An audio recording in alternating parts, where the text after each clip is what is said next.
Presiden perintahkan BNPB tanggap darurat gempa Sulut Malut.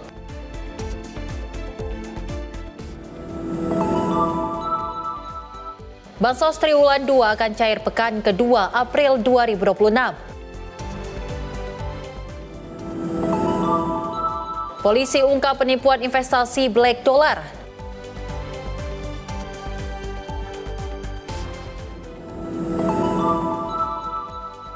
Komitmen bisnis Jepang Korsel 575 triliun.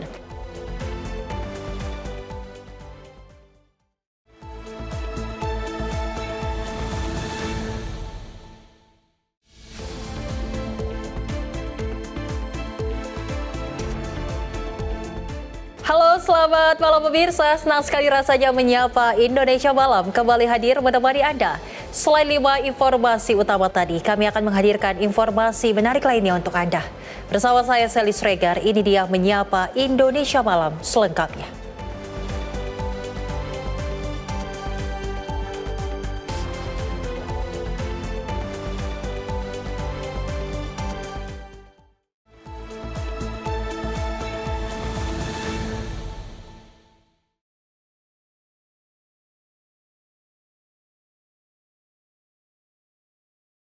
Kita awali informasinya pemirsa, di mana gempa berkekuatan magnitudo 7,6 mengguncang Sulawesi Utara dan Maluku Utara pada Kamis pagi. Badan Nasional Penanggulangan Bencana mencatat 1 orang meninggal dunia dan 1 lainnya luka ringan. 7 wilayah ditetapkan siaga tsunami dan 1 wilayah di Kepulauan Sangihe berstatus waspada.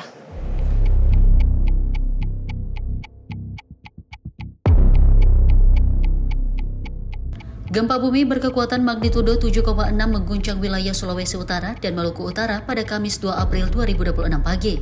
Badan Nasional Penanggulangan Bencana mencatat 1 orang meninggal dunia dan 1 lainnya luka ringan akibat peristiwa ini. Gempa ini juga memicu peringatan tsunami di sekitar wilayah terdampak. Kepala BNPB Letjen TNI Suharyanto menyebut sejumlah korban dan kerusakan masih tergolong terbatas berdasarkan data sementara. Saya Abdul Muhari, Kepala Pusat Data Informasi dan Komunikasi Kebencanaan BNPB. Pagi hari tadi, kita sama-sama mengetahui telah terjadi gempa dengan magnitudo 7,6 kedalaman 33 km di lepas pantai Bitung, Sulawesi Utara.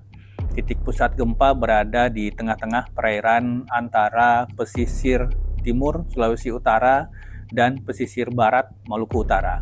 BNPB telah menerima informasi adanya kenaikan muka air laut di beberapa tempat alat pengukuran pasang surut sepanjang pesisir timur Sulawesi Utara dan pesisir barat Maluku Utara. Ketinggian air yang teramati berkisar dari 10 hingga 76 cm, sehingga kami pastikan telah terjadi tsunami minor. Kemudian untuk dampak gempa, BNPB sudah menerima informasi 1 korban jiwa akibat tertimpa reruntuhan di gedung KONI Kota Manado. Kami menghimbau kepada saudara-saudara kami, baik itu di Kota Manado, Kota Bitung, Minahasa Utara, Kota Ternate, jangan kembali memasuki dulu gedung-gedung fasilitas publik, perkantoran, fasilitas umum, fasdik, fasilitas pendidikan, sekolah, dan seterusnya, faskes, fasum, fasilitas ibadah, tolong dijauhi dulu. Pastikan kita sudah benar-benar memastikan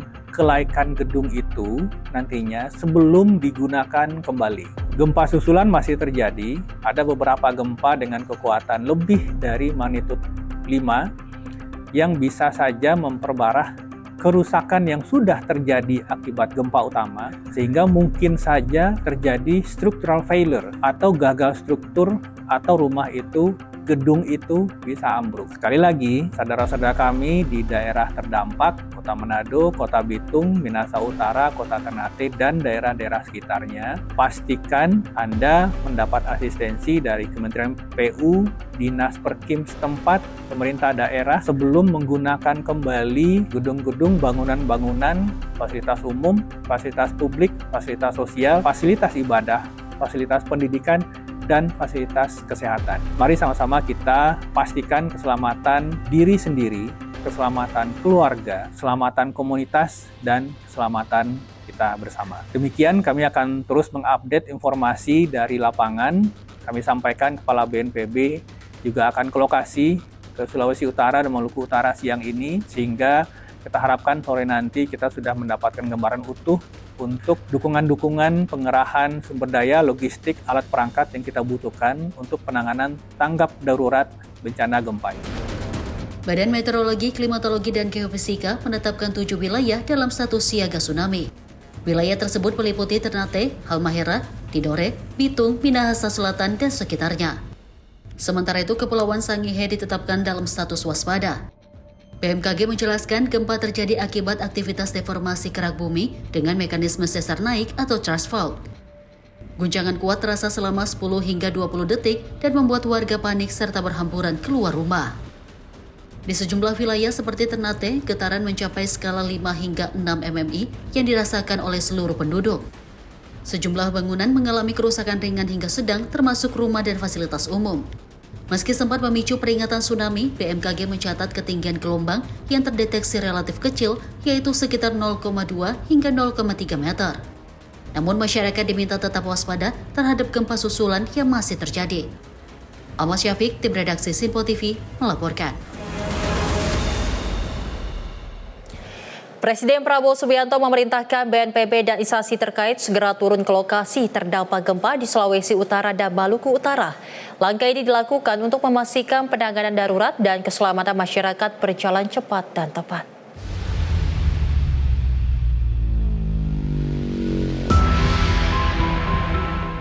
Pemerintah menindaklanjuti gempa berpotensi tsunami yang mengguncang perairan Bitung, Sulawesi Utara dan Maluku Utara pada Kamis 2 April 2026. Presiden Prabowo Subianto memerintahkan Badan Nasional Penanggulangan Bencana dan instansi terkait untuk segera turun ke lokasi terdampak. Kepala BNPB Suharyanto menyatakan langkah cepat ini sebagai bentuk prioritas pemerintah terhadap keselamatan masyarakat. BNPB menginstruksikan seluruh unsur di daerah, termasuk BPBD, TNI, Polri, dan kementerian, lembaga untuk mengaktifkan posko tanggap darurat. Posko ini akan memastikan kebutuhan dasar warga seperti logistik, pakaian dan air bersih terpenuhi, serta memverifikasi kerusakan rumah, fasilitas umum, dan infrastruktur lain akibat gempa. Bapak Presiden Prabowo Subianto sejak tadi pagi sudah mendapat laporan dan sudah memerintahkan kami, BNPB, BMKG, Basarnas, di bawah koordinasi Bapak Menko PMK, untuk terus langsung membantu masyarakat terdampak. Dan kami sudah diperintahkan di kesempatan awal hari ini juga sudah harus berangkat ke daerah bencana.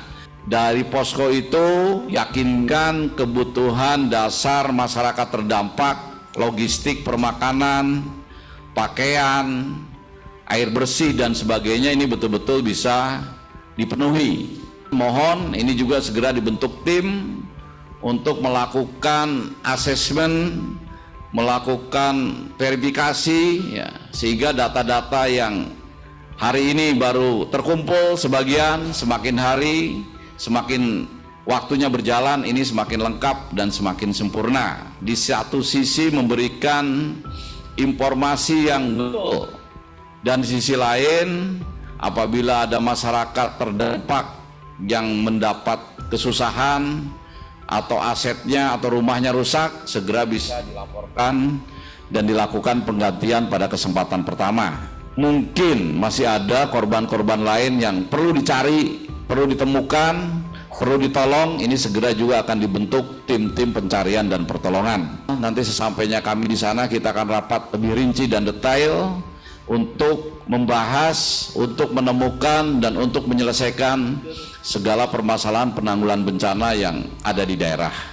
Selain itu, BNPB menegaskan pentingnya kehadiran langsung Kepala BPBD di lapangan untuk memberikan informasi akurat dan memastikan korban terdampak mendapat penanganan cepat. Tim gabungan dari pemerintah pusat akan diberangkatkan ke Sulawesi Utara dan Maluku Utara guna memperkuat upaya pencarian, pertolongan, dan pemulihan di lokasi bencana. Tim redaksi Simpo TV melaporkan.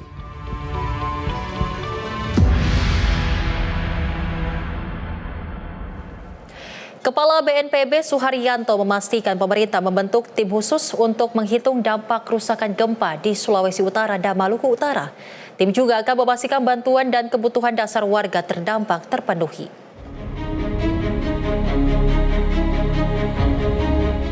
Kepala BNPB Suharyanto menyatakan pemerintah bergerak cepat menanggapi gempa bumi magnitudo 7,6 yang mengguncang Sulawesi Utara dan Maluku Utara. Ia memastikan tim khusus segera dibentuk untuk memverifikasi dan menghitung dampak kerusakan, sekaligus memastikan kebutuhan dasar masyarakat terdampak terpenuhi.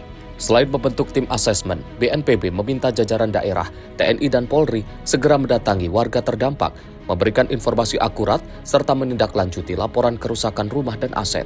Upaya pencarian dan pertolongan juga disiapkan menyusul laporan korban jiwa dan potensi evakuasi lebih lanjut. Hari ini baru terkumpul sebagian, semakin hari, semakin waktunya berjalan, ini semakin lengkap dan semakin sempurna. Dan di sisi lain, apabila ada masyarakat terdampak yang mendapat kesusahan atau asetnya atau rumahnya rusak, segera bisa dilaporkan dan dilakukan penggantian pada kesempatan pertama. Sesuai petunjuk Bapak Presiden lewat Sekretaris Kabinet, kami tim gabungan dari pusat di bawah koordinasi BNPB ini akan segera hadir baik di Maluku Utara dan Sulawesi Utara. Tentu saja ini adalah rapat awal, nanti sesampainya kami di sana kita akan rapat lebih rinci dan detail untuk membahas, untuk menemukan dan untuk menyelesaikan segala permasalahan penanggulangan bencana yang ada di daerah. Tim gabungan pusat di bawah koordinasi BNPB akan turun langsung ke lokasi terdampak untuk rapat lanjutan dan merumuskan langkah penanganan yang lebih rinci. Suharyanto menegaskan koordinasi dengan pihak daerah akan memastikan seluruh proses penanggulangan bencana berjalan optimal. Tim redaksi Simpo TV melaporkan. Sementara itu, pemirsa, Kementerian Pekerjaan Umum memastikan kondisi infrastruktur umum aman usai gempa berkekuatan 7,6 magnitudo di Provinsi Maluku Utara dan Sulawesi Utara. Meski tergolong aman, kondisi bangunan dipastikan rusak di Maluku Utara dan tanah longsor di Gorontalo pasca gempa yang terjadi.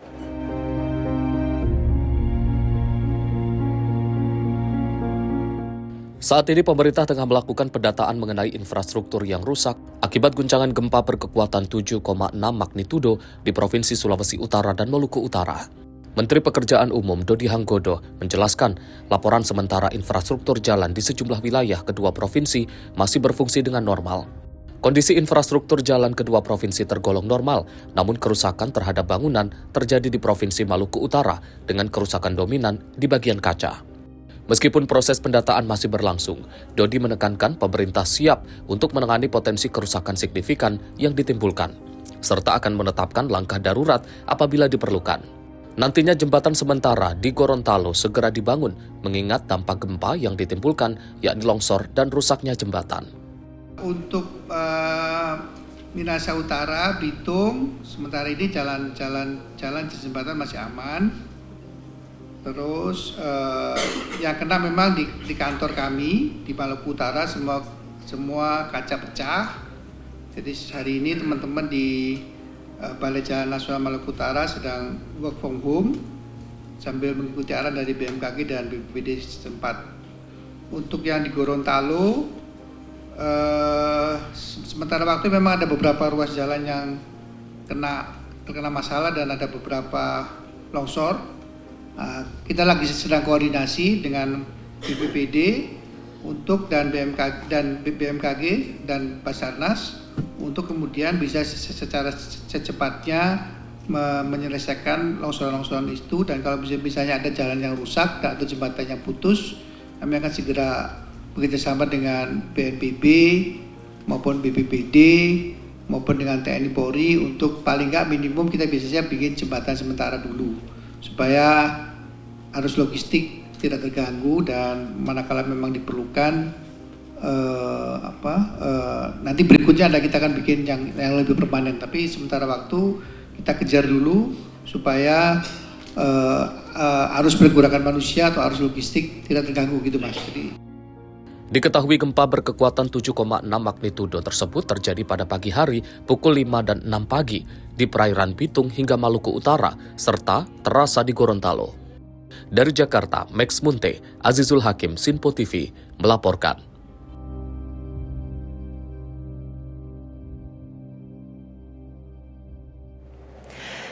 Pemirsa, gempa bumi berkekuatan magnitudo 7,6 mengguncang Provinsi Sulawesi Utara. Reaksi cepat ditunjukkan Tentara Nasional Indonesia dengan segera mengerahkan personil pasca gempa yang terjadi.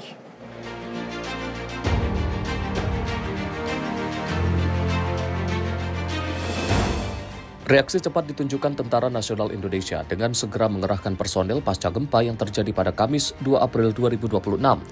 Prajurit dari Kodam 13 Merdeka diterjunkan ke sejumlah daerah terdampak, khususnya di Kota Manado dan Kota Bitung.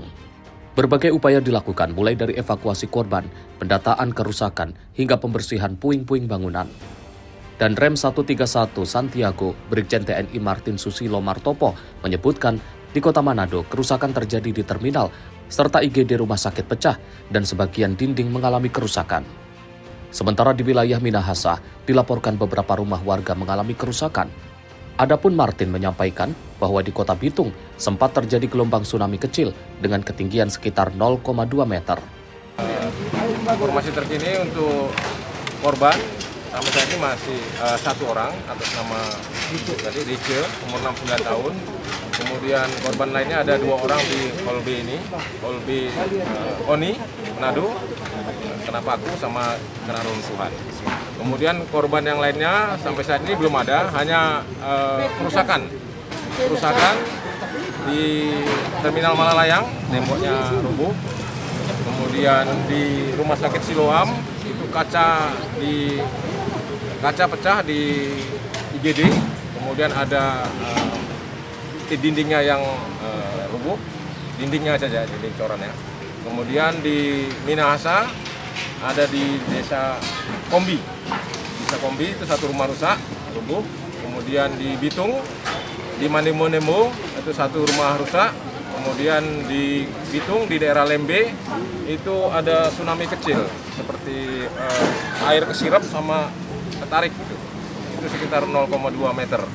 Kemudian di wilayah lainnya, Kabupaten Talaut, Sangihe, Sitaro, Bolang Mongondo, itu semuanya aman, tidak ada korban maupun kerusakan. Jihan Nabila, Sinpo TV, melaporkan.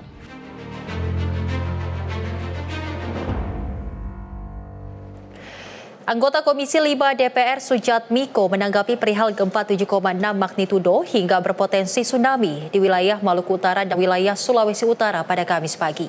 Dirinya menghimbau agar masyarakat menjauhi wilayah pantai serta mencari titik lokasi yang aman.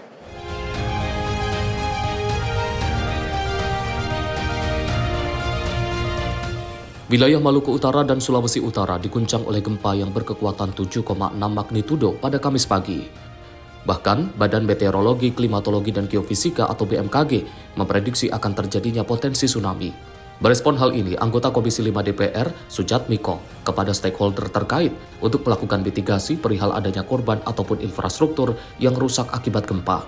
Dirinya berharap setelah insiden gempa tersebut tidak ada memakan korban jiwa maupun infrastruktur yang rusak parah. Ya, jadi gempa yang terjadi di Sulawesi Utara itu di 30 sampai 60 km ya di laut ya. Jadi memang peringatan dininya tidak terjadi potensi tsunami, tapi hanya di warning jika terjadi tsunami siap-siap, tapi tidak terjadi, alhamdulillah seperti itu. Jadi memang di utara ya, di utara Sulawesi Utara itu memang ada lempeng ya yang selalu bergerak ya. Alhamdulillah, jadi tidak terlalu berdampak besar kerusakannya di sana, kira-kira itu. Jadi di Basarnas kita sudah koordinasi juga, Basarnas dengan cepat mengantisipasi jika ada kerusakan-kerusakan yang mengakibatkan orang hilang seperti itu ya, sudah sangat cepat. Posko-poskonya juga sudah bergerak seperti itu. Dan alhamdulillah sampai detik ini ya kan ya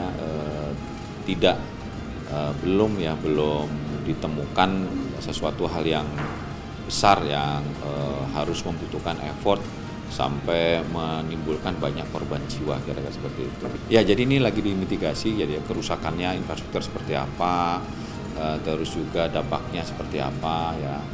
mudah-mudahan sih ya kita lihat ya ini semuanya dalam masih kondisi aman. Jadi dikatakan dampak gempanya tidak mempengaruhi infrastruktur yang besar. Jadi tidak sampai saat ini ya belum ada informasi orang meninggalnya berapa seperti. Mudah-mudahan semuanya baik, tidak ada orang yang meninggal, infrastrukturnya juga kalaupun rusak ringan, jadi tidak berhenti nanti ke sekolah, pemerintahan tidak berhenti, perbelanjaan juga tetap berjalan seperti itu. Hindari daerah-daerah pantai, ya kan. Hindari juga kita daerah-daerah bangunan-bangunan yang rawan ya, karena biasanya gempa itu ada susulannya seperti itu. Jadi hindari, dan juga masyarakat harus punya antisipasi jika berpotensi tsunami, lakukan cara yang tepat. Jadi ke daerah-daerah yang tinggi, kalau dia punya sanak famili atau tempat yang tinggi, baiknya berpindah dulu ke tempat-tempat yang tinggi supaya jika ada potensi tsunami itu tetap aman daripada dampak tsunami kira-kira. Dari Jakarta, Fahrizal, Rona Bayu, Sinpo TV melaporkan.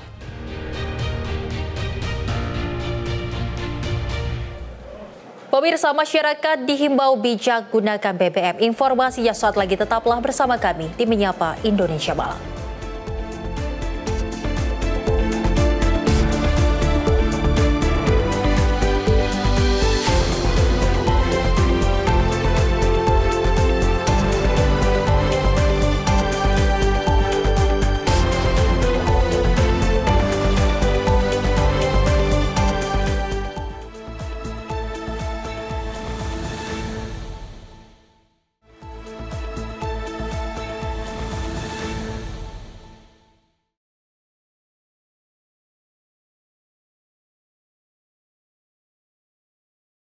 Terima kasih pemirsa, Anda masih menyaksikan Menyapa Indonesia Malam, di mana Menteri Sosial Saifullah Yusuf mengungkap jika penyaluran bantuan sosial atau bansos reguler, program Keluarga Harapan dan bantuan pangan non-tunai triwulan kedua akan dicairkan pada pekan kedua April 2026.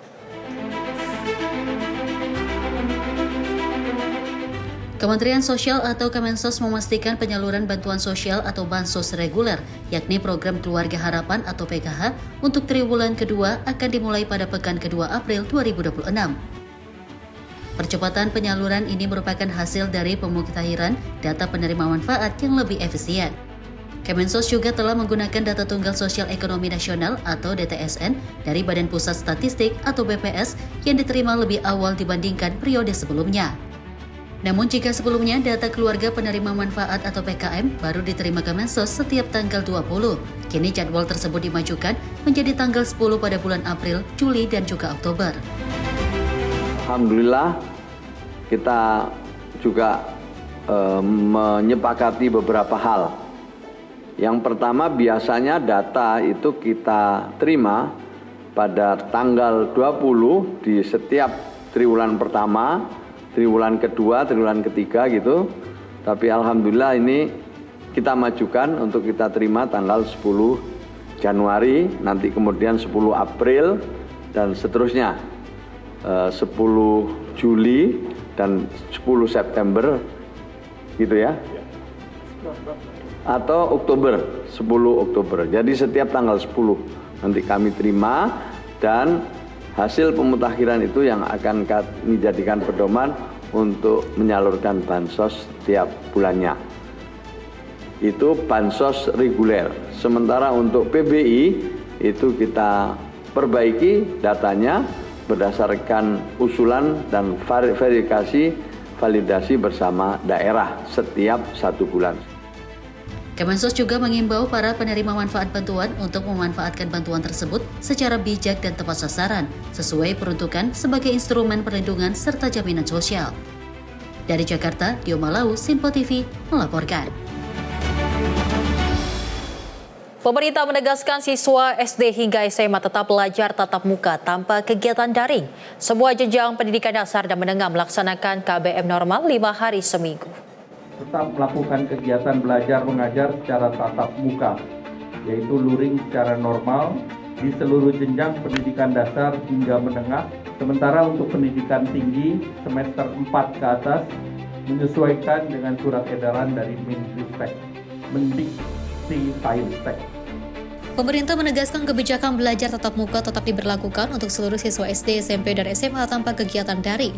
Seluruh jenjang pendidikan dasar hingga menengah menjalankan KBM secara luring 5 hari dalam sepekan. Menteri Koordinator Bidang Perekonomian Erlangga Hartarto menambahkan kegiatan olahraga dan ekstrakurikuler juga tidak dibatasi. Sementara mahasiswa semester 4 ke atas menyesuaikan perkuliahan dengan surat edaran dari Menteri Pendidikan Tinggi, Sains, dan Teknologi. Sektor pendidikan tetap melakukan kegiatan belajar mengajar secara tatap muka, yaitu luring secara normal di seluruh jenjang pendidikan dasar hingga menengah 5 hari dalam seminggu, dan tidak ada pembatasan untuk kegiatan ajang olahraga terkait dengan prestasi maupun ekstrakurikuler lainnya. Sementara untuk pendidikan tinggi semester 4 ke atas menyesuaikan dengan surat edaran dari Mendikti-Saintek. Sebagai langkah adaptif dan preventif guna menghadapi dinamika global, pemerintah menetapkan kebijakan transformasi budaya kerja yang mendorong perubahan perilaku kerja yang lebih efisien, produktif, dan berbasis digital. Selain pendidikan, pemerintah menerapkan kebijakan WFH 1 hari seminggu bagi ASN mulai 1 April 2026 dan mendorong perusahaan swasta ikut menerapkan langkah serupa. Kebijakan ini bagian dari transformasi budaya kerja dan gerakan hemat energi untuk meningkatkan efisiensi dan produktivitas. Tim redaksi Simpa TV melaporkan.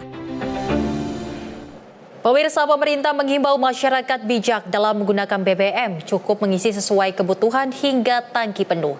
Langkah ini untuk menjaga ketersediaan dan distribusi BBM tetap aman dan juga merata. Kita mengajak seluruh masyarakat dan dunia usaha untuk tetap produktif, berpartisipasi aktif, dan mendukung efisiensi dan transformasi budaya kerja ini.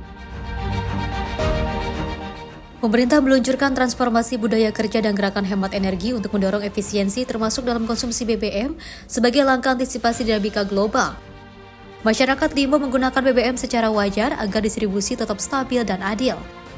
Menteri Koordinator Bidang Perekonomian Erlangga Hartarto menjelaskan stok BBM nasional aman dan ekonomi tetap terjaga, namun pengaturan pembelian dengan barcode My Pertamina diberlakukan untuk membatasi pengisian hingga 50 liter per kendaraan per hari. Pemerintah mengajak seluruh masyarakat dan dunia usaha untuk tetap produktif, berpartisipasi aktif, dan mendukung efisiensi dan transformasi budaya kerja ini.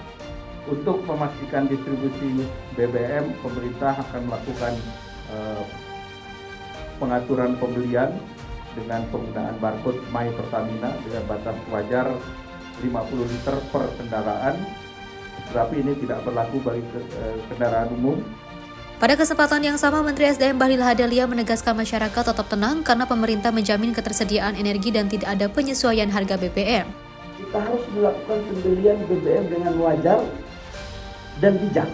Bapak Ibu semua kami menyampaikan bahwa pemerintah atas arahan Bapak Presiden dan hasil rapat, penyesuaian harga untuk BBM subsidi tidak ada penyesuaian naik ataupun turun. Bapak Presiden selalu memperhatikan bahwa kepentingan rakyat dibawa terutama kepada saudara-saudara kita yang kurang mampu ini harus mendapat atensi lebih dalam rangka bagaimana membuat kebijakan agar semuanya bisa berjalan dengan baik. Selain itu, pemerintah menerapkan program B50 mulai 1 Juli 2026, yaitu pencampuran 50% biodiesel dengan 50% solar untuk mengurangi impor BBM, menghemat subsidi, dan juga mendorong kemandirian energi. Program ini diperkirakan dapat menghemat 4 juta kiloliter BBM fosil dan juga 48.000 triliun rupiah subsidi dalam 6 bulan sekaligus memungkinkan Indonesia surplus solar. Pemerintah menerapkan kebijakan B50, ini mulai berlaku 1 Juli 2026. Pertamina telah siap untuk mengimplementasikan blending dan ini berpotensi mengurangi penggunaan BBM berbasis fosil sebanyak 4 juta kiloliter dan ini dalam 1 tahun, tentu ini dalam 6 bulan ada penghematan dari fosil dan juga ada penghematan subsidi daripada biodiesel yang diperkirakan nilainya 48 triliun. bahwa dengan implementasi B50 maka insya Allah di tahun ini kita akan mengalami surplus untuk solar kita. Jadi ini menjadi kabar baik begitu RDMP di Kalimantan Timur sudah kita operasi. Tim redaksi Simpo TV melaporkan. Kementerian Pekerjaan Umum tengah menggodok optimalisasi penggunaan aspal buton olahan lokal untuk mengurangi ketergantungan impor bahan baku aspal dari negara Timur Tengah. Langkah ini pemirsa dilakukan pasca efek domino yang ditimbulkan dari perang di Iran, serta meningkatkan aspek swasembada aspal nasional. Menteri Pekerjaan Umum Dodi Hanggodo menjelaskan langkah strategis ini dinilai akan menyelamatkan cadangan devisa hingga 4,8 triliun rupiah per tahun, serta penambahan pemasukan pajak domestik sebesar 1,6 triliun rupiah per tahun, sekaligus mendorong pengembangan industri pengolahan aspal buton hingga memperkuat pengadaan aspal melalui e-katalog, sehingga menjadi transparan dan juga teridentifikasi. Pernyataan ini disampaikan Dodi dalam acara silaturahmi Menteri Pekerjaan Umum dengan media di kantor pusat Kementerian Pekerjaan Umum Jakarta Kamis siang. Dengan digunakan aspal buton, industri pengolahan aspal buton menjadi lebih bersaing dan juga berkembang serta membuka peluang lapangan kerja di Indonesia. Untuk itu, Kementerian Pekerjaan Umum akan mendorong pemanfaatan komponen lokal melalui penggunaan aspal buton dalam konstruksi jalan nasional hingga mencapai minimal 30%. Bapak Ibu, rekan-rekan media yang saya banggakan dan saya hormati, peningkatan aspal buton olahan memberikan manfaat yang pertama dari sisi ekonomi makro. Potensi penghematan devisa negara akan mencapai sekitar 4 triliunan dan dengan penambahan penerimaan pajak sekitar hampir 2 triliun.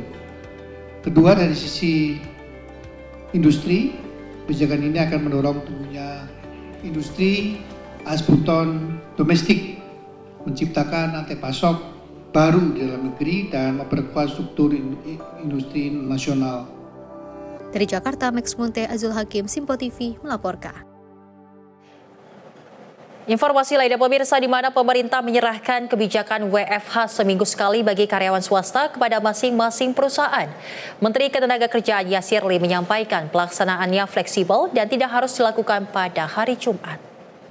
Menteri Ketenagakerjaan Yasirli menegaskan kebijakan work from home bagi karyawan swasta tidak bersifat wajib, melainkan hanya anjuran yang juga disesuaikan dengan kondisi masing-masing perusahaan. Pelaksanaan WFH termasuk penentuan hari kerja sepenuhnya menjadi kewenangan dari perusahaan. Yasirli menjelaskan perusahaan boleh mengikuti pola WFH aparatur sipil negara pada hari Jumat, namun hal itu tidak harus diterapkan. Pemerintah sendiri mengimbau WFH dilakukan 1 hari dalam sepekan untuk mendorong efisiensi energi dan juga adaptasi pola kerja baru tanpa mengganggu produktivitas. Untuk pekerja swasta sifatnya itu hanya anjuran, ya. Ketika banyak pilihan hari, maka kemudian ketika kita ingin inline dengan teman-teman ASN itu pilihannya itu bisa hari Jumat. Tapi masing-masing perusahaan tentu memiliki karakteristik kekhasan masing-masing, sehingga teknisnya kita kembalikan kepada perusahaan masing-masing. Teknis WFH itu diserahkan kepada perusahaan. Ya, jadi kalau tadi pertanyaan apakah hari Jumat, ya kita serahkan kepada masing-masing perusahaan. Ketika ada pilihannya, ya, ketika kemudian ya ada pilihan untuk kita bisa sejalan dengan himbauan untuk ASN, maka pilihan hari Jumat itu ada. Kita ingin menjadikan momentum saat ini sebagaimana arahan dari Pak Presiden, cara baru, cara lebih bijak ya, dalam ya, optimasi pemanfaatan energi menuju kepada ketahanan energi nasional. Pada kesempatan yang sama, Yasirli berharap kebijakan ini dapat mendukung penghematan energi dan juga menjaga stabilitas ekonomi nasional. Kebijakan dalam Surat Edaran Nomor 6 Tahun 2026 tersebut juga mendapat dukungan dari Serikat Pekerja dan Pengusaha dengan catatan hak pekerja tetap terlindungi serta kolaborasi semua pihak terus diperkuat. Tim redaksi Simpo TV melaporkan. Pemirsa, Dewan Pimpinan Pusat Asosiasi Analis Kebijakan Indonesia menggelar kegiatan diskusi publik yang bertemakan Gerakan Transformasi Budaya Kerja Baru berbasis keberlanjutan langkah kecil dampak besar.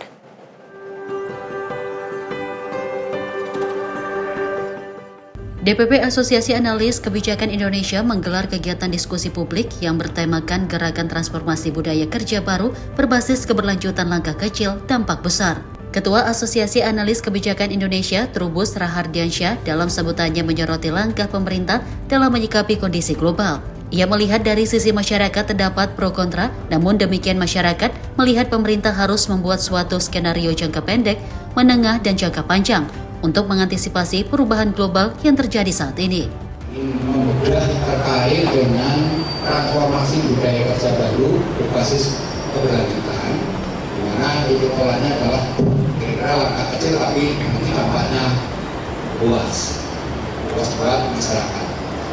Nah, saudara sekalian, bahwa pemerintah 2 hari yang lalu menetapkan satu keputusan yang cukup berani, di mana dalam rangka mengantisipasi adanya kondisi global, terutama perang Timur Tengah, dan secara langsung berdampak kepada negara-negara termasuk Indonesia, karena negara yang tetangga sudah melakukan langkah-langkah lebih dahulu, seperti Filipina, Vietnam, Thailand, Kamboja, dan beberapa negara lain, dan Indonesia untuk 2 hari ini sudah mencoba hari sore.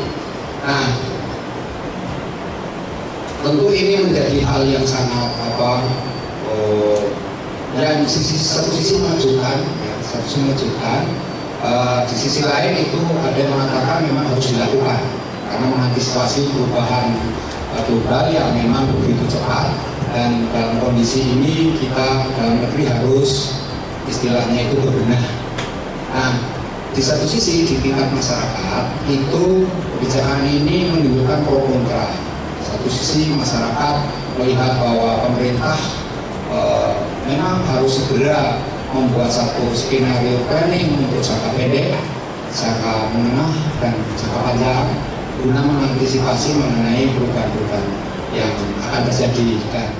Sebagaimana diketahui, pemerintah resmi memberlakukan kebijakan work from home bagi aparatur sipil negara setiap hari Jumat, mulai 1 April 2026. Kebijakan ini bertujuan untuk meningkatkan efisiensi kerja, mengurangi kemacetan, serta menekan konsumsi BBM. WFH berlaku untuk instansi pusat dan daerah dengan fokus pada efisiensi energi. Tim Liputan Sinpo TV melaporkan.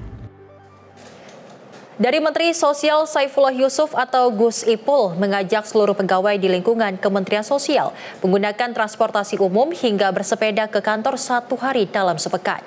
Kebijakan ini disiapkan sebagai bagian dari langkah efisiensi anggaran sekaligus mendorong perubahan budaya kerja di lingkungan Kemensos.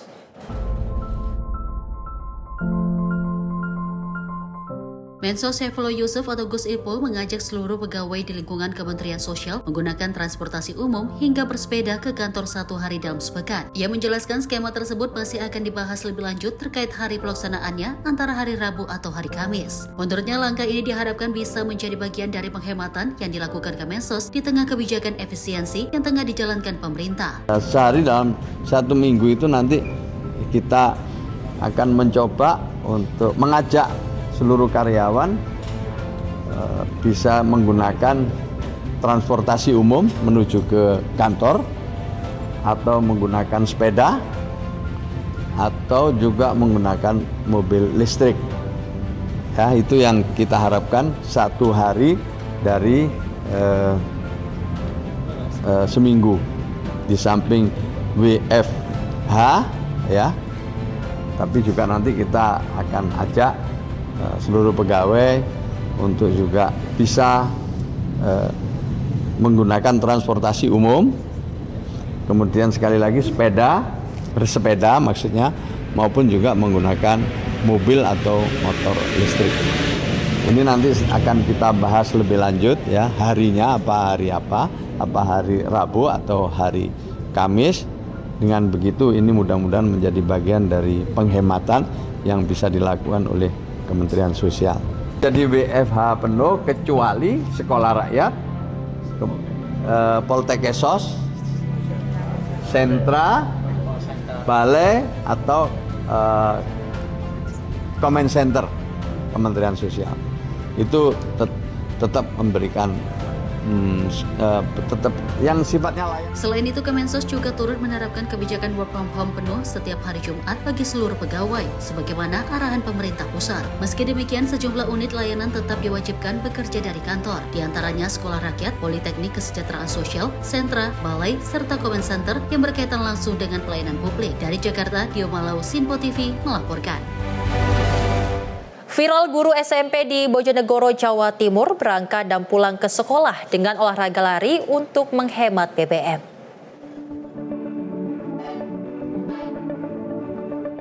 Di tengah upaya penghematan bahan bakar minyak akibat krisis energi yang melanda, ada secerca semangat yang juga dibangun oleh masyarakat di Indonesia. Hal itu datang dari viralnya video yang dibagikan Ahmad Zaki, seorang guru di SMP Negeri 1 Kasiman, Kabupaten Bojonegoro, Jawa Timur. Zaki tampak berhasil menularkan semangat berolahraga kepada sebagian kalangan di media sosial usai dirinya melakukan aktivitas run to work alias berlari ke tempat kerja demi upaya menghemat BBM. Berdasarkan penuturannya, terdapat sejumlah alasan yang membuat Zaki melakukan kegiatan berlari menuju ke sekolah daripada menaiki kendaraan. Dalam postingannya, Zaki mengutarakan izin khusus kepada Bupati Bojonegoro terkait aktivitas tersebut. Pada videonya, Zaki menceritakan perjalanan berangkat dari rumah menuju ke sekolah yang dilalui sambil berlari. Tak hanya berangkat ke sekolah, Zaki juga membagikan aktivitasnya saat pulang menuju rumahnya dengan aktivitas lari. Dalam postingannya, Zaki juga memberikan apresiasi kepada sosok yang pernah menularkan semangat kepadanya untuk berolahraga. Siapa sangka aktivitas yang dibagikan Zaki tengah menarik perhatian warganet hingga disukai puluhan ribu pengguna Instagram, terpantau hingga Kamis 2 April 2026. Tim redaksi Simpo TV melaporkan.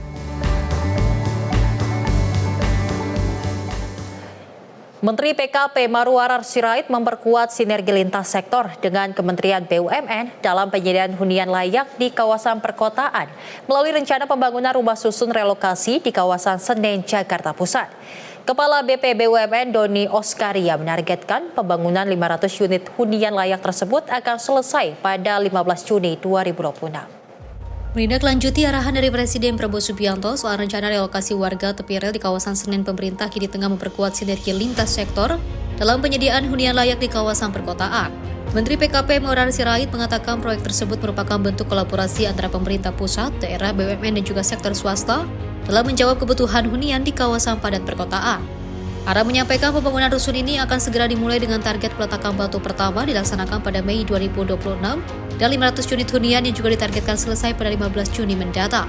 Nantinya pembangunan rusun ini akan mengadopsi dua skema pengembangan, yakni menggunakan pendekatan yang bersinergi dengan BUMN dan juga pihak-pihak dari sektor swasta. Jadi saya bicaranya ada 300 unit. Begitu Pak Dirut ya? Nah, betul ya Pak ya? Jadi kita bicara selesainya aja. Nah, kemudian tadi atas arahan Pak Doni dengan sangat cepat Pak Dirut Kereta Api juga nanti ada di Tanah Abang ya Pak Dirut ya. Izin ya. Ada 500 unit yang selesai juga 15 Juni 2026. Izin betul ya Pak Dirut ya. Gitu ya. Nah, jadi ini adalah model pekerjaan baru yang saya rasa diinisiasi oleh Pak Doni Oskaria yang bukan bicara mulainya kapan, tapi selesainya kapan. Jadi ini suatu kepastian yang luar biasa. Di luar itu juga dukungan dari swasta juga hadir. Hari Minggu jam 3 saya akan hadir bersama Pak Dirut Kereta Api di lokasi yang tentukan untuk kita juga membangun rumah kolaborasi antara kereta api dan juga swasta. Dalam konteksnya tanahnya tetap punya kereta api, tapi nanti yang bangun adalah CSR dari swasta. Jadi kita sudah bicara begitu, nanti tempatnya Pak Dirut aja yang umumkan hari Minggu jam 3. Saya juga berterima kasih kepada Bapak Kodari, ya, Kepala Staf Presiden yang sangat mengawal, mengecek detail kapan pembiayaan dan sebagainya, dan kami merasa sangat terbantu dengan metode kerja yang tegas dan cepat. Dari Jakarta, Sri Dewi Andayani, Azul Hakim, Simpo TV melaporkan. Pemirsa, SPPG di Kota Malang, Jawa Timur gelar uji coba makan bergizi gratis berkonsep prasmanan. Konsep prasmanan dinilai lebih sehat dan porsi makanan sesuai kebutuhan masing-masing siswa.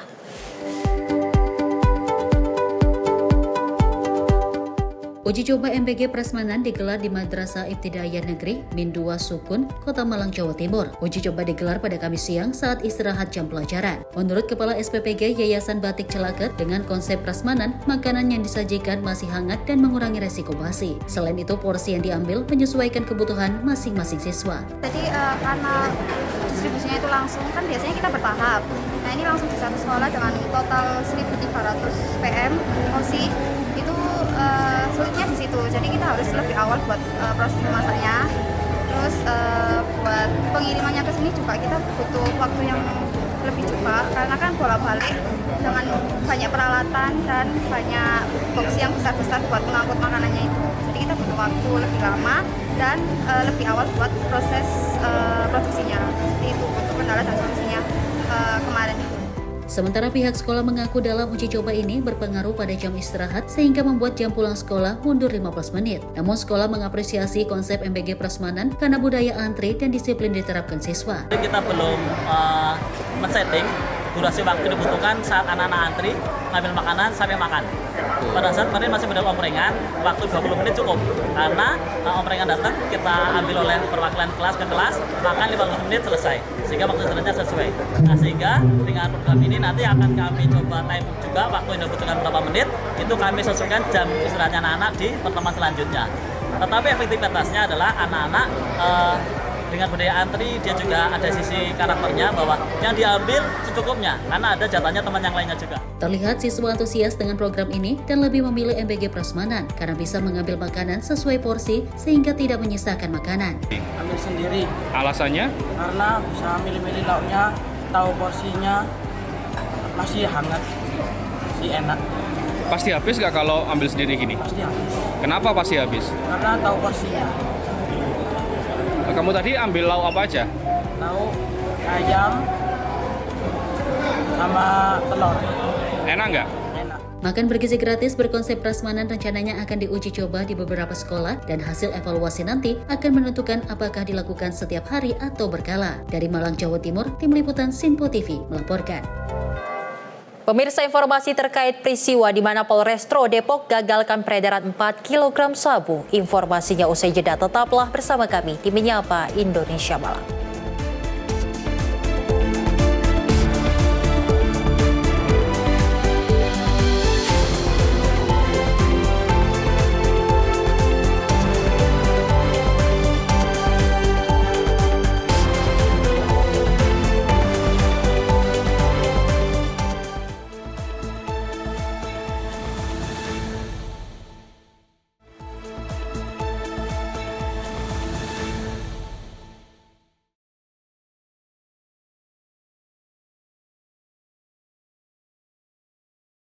Masih bersama kami pemirsa dalam Menyapa Indonesia Malam bersama saya Selis Regar.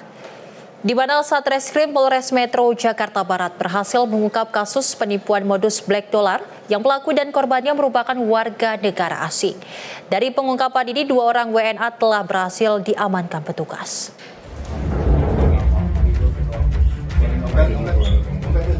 Polres Metro Jakarta Barat mengungkap kasus penipuan bermodus investasi black dollar yang juga menjerat seorang warga negara Korea Selatan dengan total kerugian mencapai sekitar 1,6 miliar rupiah. Dalam kasus ini, 2 tersangka warga negara asing telah diamankan sementara 1 pelaku lainnya masih dalam daftar pencarian orang.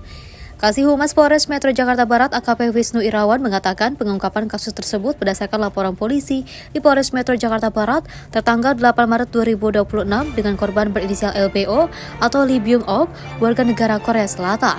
Peristiwa penipuan ini terjadi dalam rentang waktu September hingga Desember 2025 di kawasan Jalan Meruya Ilir, Kelurahan Meruya Selatan, Kembangan, Jakarta Barat. 3 tersangka yang terlibat yaitu IDK alias JK, SDT alias JP, serta PL alias P yang masih buron. Korban terkena tipu daya pelaku mengingat uang $300 Amerika Serikat yang diberikan pelaku memang asli dan sengaja digunakan untuk memancing dan juga membangun kepercayaan korban. Setelah itu korban menyerahkan dana dalam jumlah besar sebagai investasi, namun uang yang dijanjikan ternyata tidak pernah ada dan hanya berupa tumpukan kertas hitam. Total kerugian korban dalam kasus ini diperkirakan mencapai sekitar 1,6 miliar rupiah. Polisi menyebut seluruh pelaku merupakan warga negara asing dan tidak ada keterlibatan warga negara Indonesia dalam kasus ini. Pihak kepolisian mengimbau masyarakat untuk lebih waspada terhadap penawaran investasi dari orang yang baru dikenal, terutama yang menjanjikan keuntungan besar dalam waktu singkat. Tim Liputan Sinpo TV melaporkan.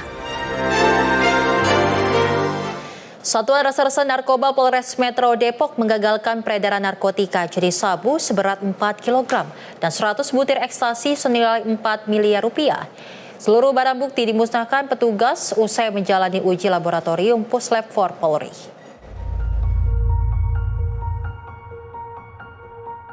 Inilah proses pemusnahan barang bukti narkotika, hasil tangkapan Sat Narkoba Polres Metro Depok yang dilakukan dengan cara dibakar menggunakan alat insinerator milik BNN. 4 orang kurir berhasil diamankan di 2 lokasi berbeda, yakni di kawasan Pondok Rajek Cibinong dan Tajur Halang, Kabupaten Bogor. Para pelaku menggunakan modus lama dengan mengemas sabu dalam bungkusan teh guna mengelabui petugas. Kasat Narkoba Polres Metro Depok, Kompol Yefta Ruben Hasian Arwan menyatakan pihaknya kini tengah memburu 2 orang pemasok berinisial BY dan AD yang ditetapkan sebagai daftar pencarian orang. Kedua buronan ini diduga kuat menjadi otak pengiriman narkotika jaringan Aceh dan Malaysia. Ya tadi seperti yang tadi saya sampaikan, untuk sabunya 4 kilo totalnya, kemudian ekstasi 100 butir. Yang tadi kami sampaikan jadi jelas. Yang pertama itu untuk 3 kilo dan 100 ekstasi itu jaringan Aceh Malaysia. Kemudian yang kedua adalah 1 kilo jaringan Aceh. Dari yang kita amankan ada 4 orang tersangka, masing-masing di dalam satu kejadian. Di 3 kilo 100 ekstasi 2 tersangka, kemudian di 1 kilo juga 2 tersangka.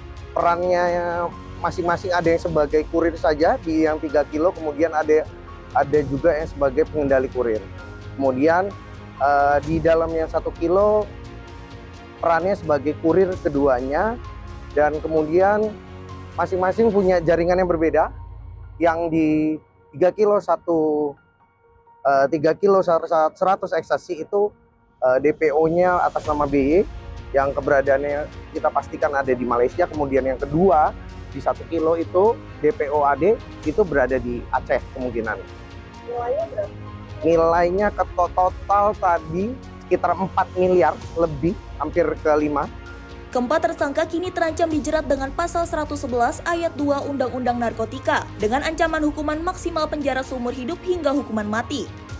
Dari Depok, Jawa Barat, jurnalis Sinpo TV melaporkan.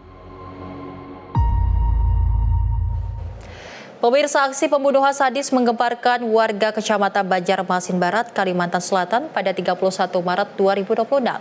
Seorang lansia tewas mengenaskan usai dihujam senjata tajam oleh adik iparnya sendiri saat sedang berjalan di area gang.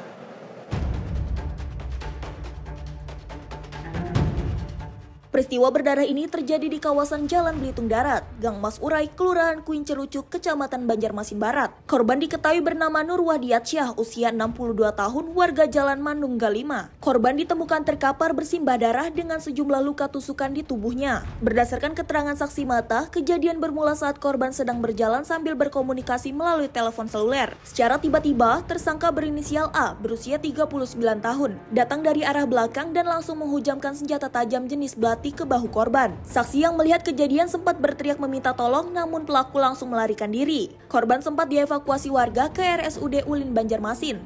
Namun nyawanya tidak tertolong dan dinyatakan meninggal dunia sesaat setelah tiba di rumah sakit. Hingga kini pihak kepolisian setempat masih melakukan pengejaran terhadap pelaku yang identitasnya sudah dikantongi. Motif dibalik aksi penyerangan brutal ini masih dalam proses penyelidikan lebih lanjut. Bagus Maulana, tim redaksi Sinpo TV melaporkan.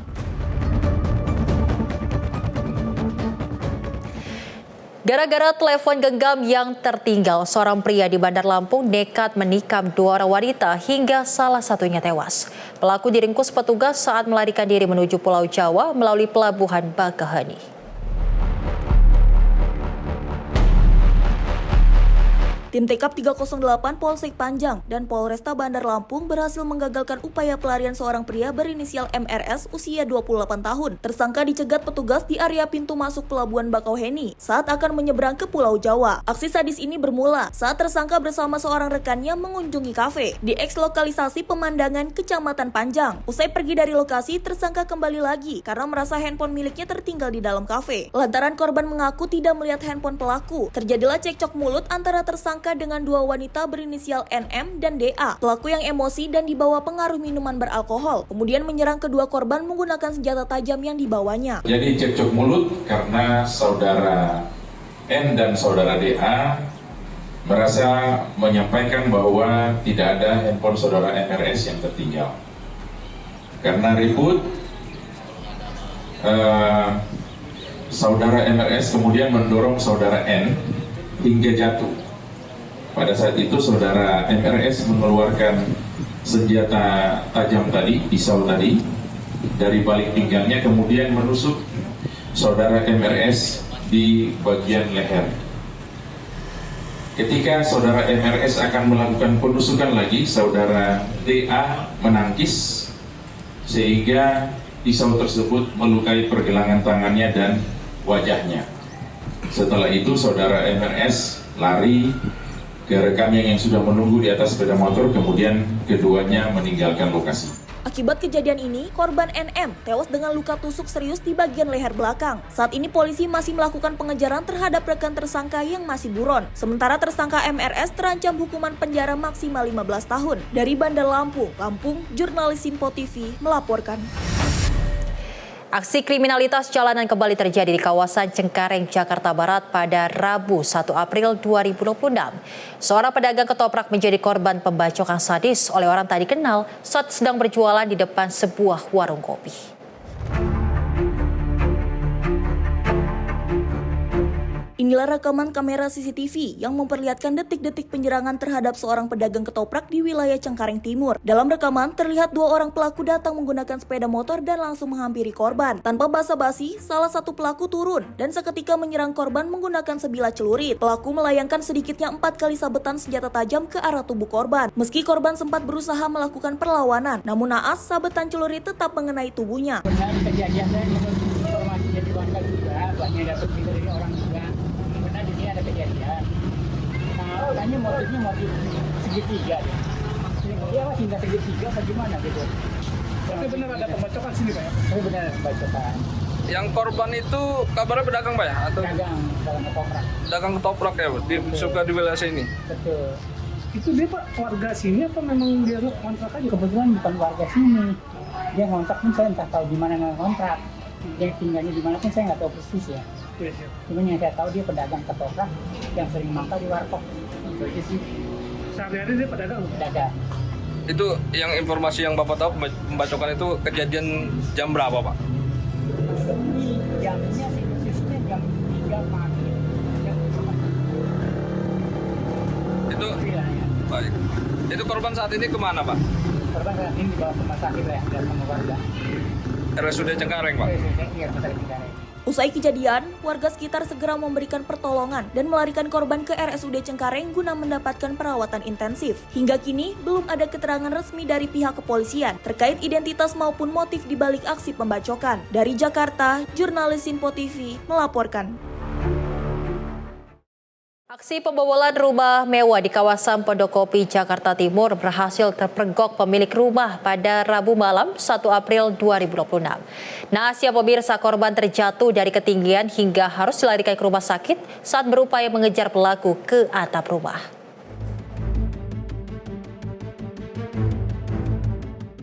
Warga di kawasan Taman Malaka Utara, Pondokopi, digegerkan dengan aksi pencurian di salah satu rumah mewah berlantai 2. Peristiwa ini bermula saat pemilik rumah tiba di kediamannya dan mendapati adanya orang asing di dalam rumah. Pelaku yang panik kemudian berupaya melarikan diri dengan memanjat ke atap rumah. Korban yang berupaya melakukan pengejaran justru mengalami nasib naas. Ia terjatuh dari ketinggian hingga mengalami luka-luka dan segera dievakuasi ke rumah sakit terdekat. Tak berselang lama, sejumlah personil kepolisian dari Polres Jakarta Timur dan Polsek Durensawit tiba di lokasi kejadian. Petugas langsung melakukan identifikasi dan olah TKP. Di lantai 2 rumah, kondisi kamar ditemukan dalam keadaan berantakan dan jendela kaca hancur dirusak pelaku. Menurut keterangan saksi, pelaku diduga berhasil menggasak sejumlah barang berharga sebelum akhirnya dipergoki.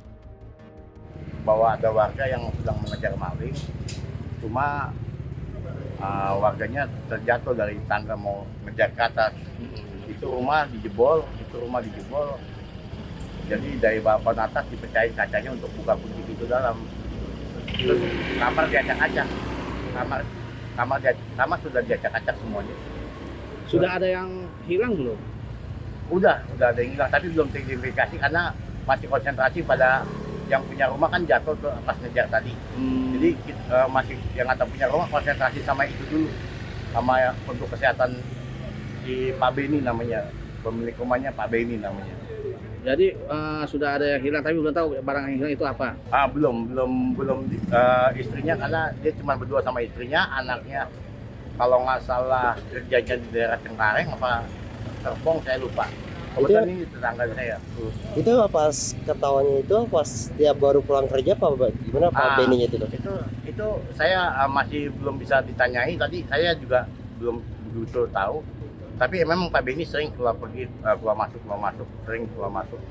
Jadi kemungkinan ini memang sudah, ini bukan random, ini sudah dipantau kalau menurut saya sih. Kemungkinan ya Pak, karena si Pak Beninya naik. Tapi bisa jadi juga emang dari atap Pak, karena ada pecahan kaca dipecahin buat buka kunci. Kalau menurut saya seperti itu, analisa saya. Karena ada belingnya, pecahan baru, banyak beling. Bang, kondisi di atas sekarang itu gimana sih Bang pas tadi Bang? Kacau, berantakan. Ya apa aja dalam kamar apa aja? Berantakan. Kebetulan tadi juga sempat saya sedikit videokan. Karena saya juga kebetulan kan saya senang aktif aja. Ada sedikit saya videokan, emang berantakan. Jadi isi lemari dibongkar semua ya? Yang berantakan udah ke bawah di lemari itu udah buka semua. Isi dari bawah, kamarnya acak-acakan. Hingga saat ini, pihak kepolisian masih terus melakukan pengejaran terhadap pelaku, serta mendata total kerugian dan barang-barang yang berhasil dibawa kabur. Dari Jakarta, jurnalis Info TV melaporkan.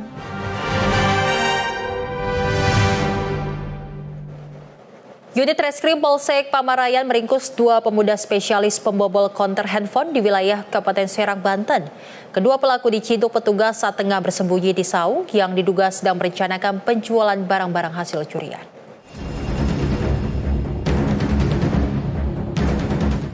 Inilah rekaman CCTV saat kawanan pencuri membobol sebuah konter handphone di Kampung Blokang, Desa Blokang, Kabupaten Serang. Peristiwa yang terjadi pada Jumat 27 Maret 2026 dini hari memperlihatkan modus pelaku yang tergolong nekat guna menggasak isi toko. Para pelaku berhasil masuk ke dalam toko dengan cara merusak tembok berbahan GRC. Satu pelaku bertugas masuk dan mengambil barang berharga, sementara satu rekannya bersiaga di luar untuk memantau situasi. Tanpa mereka sadari, seluruh aksi terekam jelas kamera pengawas. Menindaklanjuti laporan korban, unit Reskrim Polsek Pamarayan bergerak cepat dan berhasil mengidentifikasi kedua pelaku berinisial AR dan RA. Keduanya ditangkap tanpa perlawanan di wilayah Cikesal bersama barang bukti berupa laptop, handphone, hingga ratusan aksesori hasil kejahatan. Alhamdulillah, Polsek Pamarayan berhasil mengungkap tindak pidana pencurian dan pemberatan yang terjadi di Desa Blokang, Kecamatan Bandung. Untuk kronologi kejadian yaitu korban mengetahui ruko konternya dibobol melalui saksi. Saksi menelpon korban bahwa konternya sudah dibobol. Setelah korban membuat laporan pukul 13.00, kami melakukan penyelidikan terkait tindak pidana tersebut. Alhamdulillah pukul 16.00 kami berhasil melakukan pengungkapan dan mengamankan 2 orang pelaku tindak pidana pencurian pemberatan yang berinisial A dan berinisial R. Atas perbuatannya, kedua pemuda ini kini mendekam di balik jeruji besi dan dijerat dengan pasal 363 KUHP tentang pencurian dengan pemberatan dengan ancaman hukuman penjara maksimal 9 tahun. Dari Serang, Banten, jurnalis Info TV melaporkan. Pemirsa, aksi pencurian yang dilakukan pasangan suami istri terjadi di kawasan Duren Sawit, Jakarta Timur pada Rabu siang 1 April 2026. Kedua pelaku melancarkan aksinya sambil membawa anak mereka untuk menggasak 3 buah tas milik karyawan laundry yang sedang lengah. Dari rekaman kamera pengawas, terlihat sepasang suami istri yang berboncengan sepeda motor berhenti di depan sebuah mes karyawan laundry di Jalan Bunga Rampai, Duren Sawit, Jakarta Timur. Kedua pelaku terlihat jelas membagi tugas guna memastikan aksinya berjalan mulus. Sang istri menunggu di atas motor sambil memegang anaknya, sementara sang suami masuk ke dalam area mes. Saat karyawan sedang sibuk kerja, pelaku dengan tenang mengambil 3 tas yang tergantung di dalam ruangan. Usai mendapatkan barang incarannya, kedua pelaku langsung melarikan diri menggunakan sepeda motor. Akibat peristiwa ini, korban harus kehilangan uang tunai sebesar 3 juta rupiah serta 1 unit telepon genggam. Tas itu? Ya, saya pemilik tasnya. Ceritanya gimana sih? Awalnya kan saya lagi beres-beres, pas di tanggal 18 itu kita lagi beres-beres. Kejadiannya itu pas jam 9 kurang 2 menit. Awalnya saya belum teman-teman saya yang udah kehilangan tasnya. Nah, pas saya cek langsung ke lokasi yang sebelahnya itu, kita ngecek tas saya juga. Nah, ternyata di situ tas saya juga hilang gitu. Nah, pas di situ kita juga panik gitu, jadi nggak tahu siapa yang nyolongnya itu siapa gitu. Nah, pas saya dicek CCTV, nah ada orang yang masuk gitu. Berarti 2 tas yang hilang? 2 tas sama handphone. Itu tasnya masing-masing isinya apa aja? Yang punya saya itu isinya uang sekitar 3,5 juta sama STNK, KTP, kartu ATM.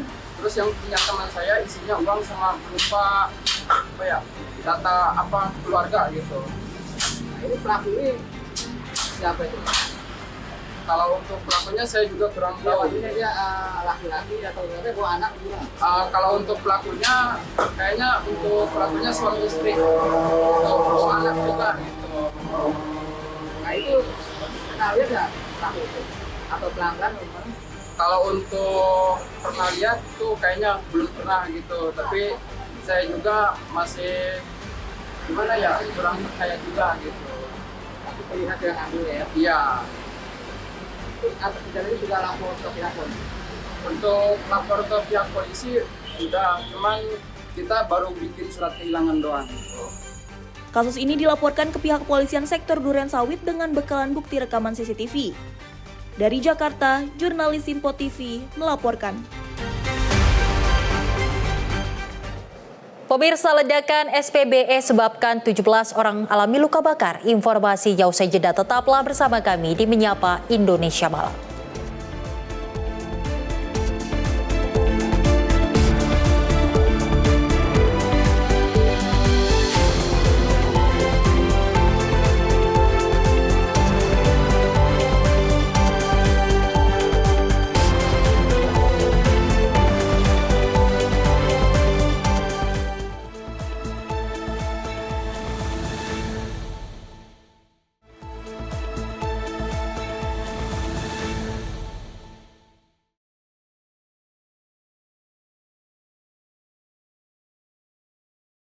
Selamat malam pemirsa, Anda masih menyaksikan Menyapa Indonesia Malam.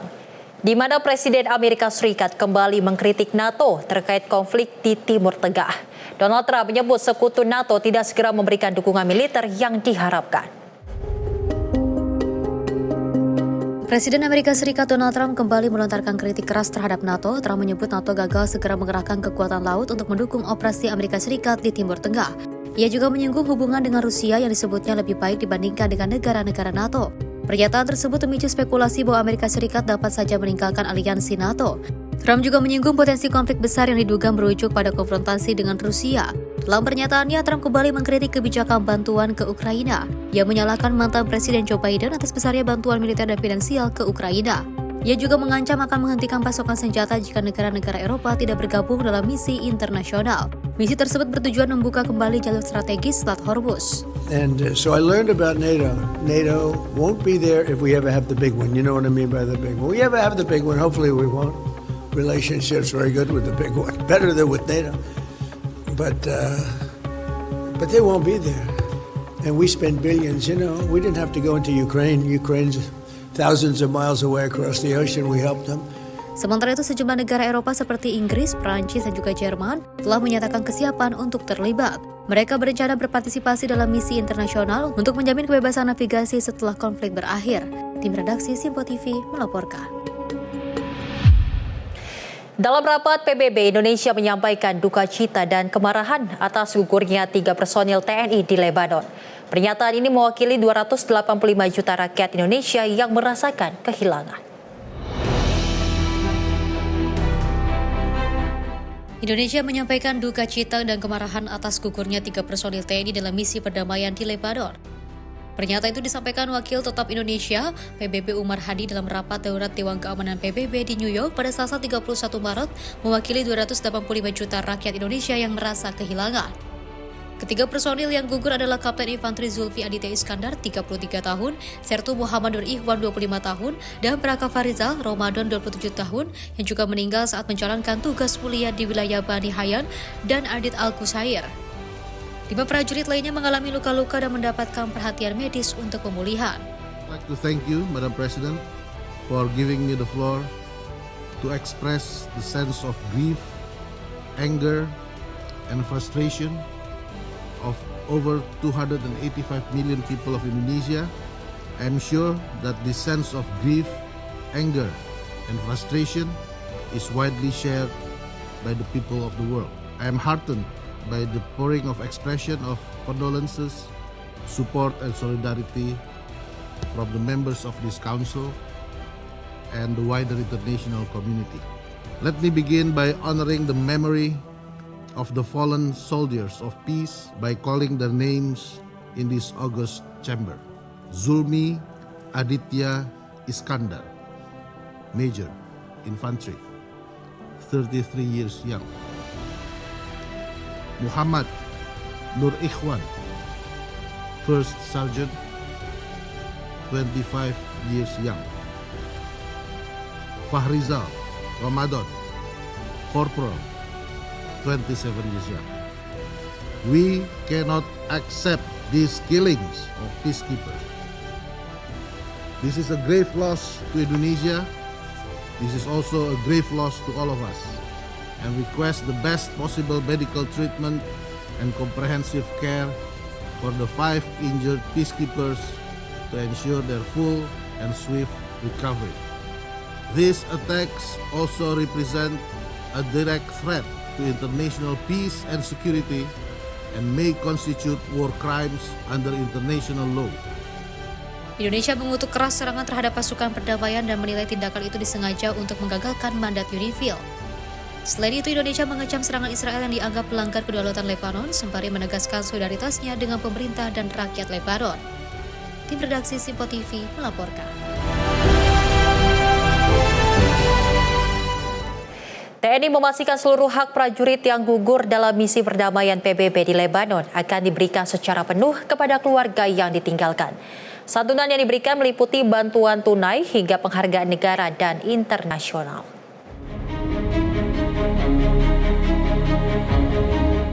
Panglima TNI Jenderal TNI Agus Subianto menegaskan negara hadir dan bertanggung jawab penuh terhadap prajurit yang gugur dalam menjalankan tugas perdamaian. Panglima TNI menyampaikan seluruh hak prajurit akan diberikan kepada keluarga sebagai bentuk penghargaan atas pengorbanan dalam menjaga perdamaian dunia. Kapten Infanteri Zulmi Aditya Iskandar akan menerima santunan sebesar 1.894 juta rupiah. Untuk Sertu Muhammad Nur Ikhwan menerima santunan sebesar 1.846 juta rupiah. Sedangkan Praka Farizal Ramadan menerima santunan sebesar 1.854 juta rupiah.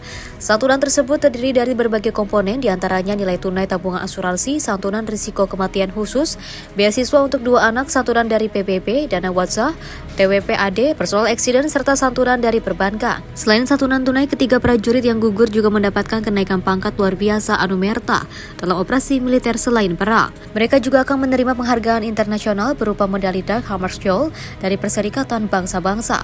Tak hanya itu, TNI juga memberikan gaji terusan selama 12 bulan meliputi gaji pokok, uang lauk pauk, dan juga tunjangan jabatan. Setelah masa tersebut, keluarga yang ditinggalkan akan menerima hak pensiun janda sesuai ketentuan yang berlaku. Langkah ini menjadi bentuk tanggung jawab negara serta penghargaan atas pengorbanan prajurit dalam menjaga perdamaian dunia. Jana Bila, Simpo TV melaporkan. Menteri Investasi dan Hilirisasi Rosan Roslani menilai kunjungan Presiden Prabowo ke Jepang dan Korea Selatan sangat produktif. Kunjungan ini berhasil meningkatkan kepercayaan investor global terhadap Indonesia.